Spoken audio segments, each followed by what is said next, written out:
Hi friends, இன்றைக்கான பதிவு என்ன பார்த்தீங்கன்னா, வல்லாரைக்கீரை மூளைக்கு ரொம்ப நல்லது அப்படி சொல்லுவாங்க. பிரெயினுக்கு ரொம்ப நல்லது. நம்ம சின்ன வயசில் சொல்லியிருப்பாங்க அம்மா, அப்பா இல்லை பெரியவங்க, உனக்கு சரியாக ஞாபக சக்தியே இல்லை, போய் வல்லாரைக்கீரை சாப்பிடு அப்படின்னு சொல்லியிருப்பாங்க. அந்த கீரை தாங்க இது. நான் இதை ஃபஸ்ட்டு பார்த்ததில்ல. நர்சரியில் அந்த அண்ணன் விற்றுட்டு இருந்தாங்க. ஒரு 2-3 எடுத்துகிட்டு நட்டு வச்சேன். அது இவ்வளோ பெருசாக நிறைய வரும் அப்படின்றது எனக்கு தெரியாது. ஆனால் பார்க்க சூப்பராக இருக்குங்க. ஒரு டேபிளில் கூட நீங்கள் ஒரு 2 இலைய பிச்சு நீங்கள் ஒரு கிளாஸில் தண்ணி ஊற்றி வச்சிங்கன்னா கூட அழகாக இருக்கும். பார்க்குறதுக்கு சூப்பராக இருக்குங்க.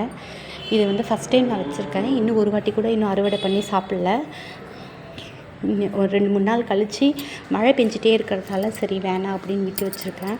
சரி, பார்க்க சூப்பராக இருந்தது மழையில், உங்களுக்கு காட்டணும் அப்படின்றதுக்காக தான் இந்த வீடியோ நான் எடுத்திருக்கேன்.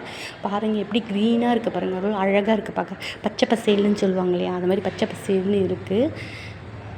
நீங்களும் இந்த செடியை சுலபமாக வீட்டில் வளர்க்கலாம். இதுக்கு பெரிய வேலையெல்லாம் கிடையாது. ஜஸ்ட்டு நீங்கள் மண்ணில் நட்டு வச்சா போதும். 2-3 கிடச்சா போதும். அதுவே இவ்வளோ நிறைய உங்களுக்கு வந்துடும்.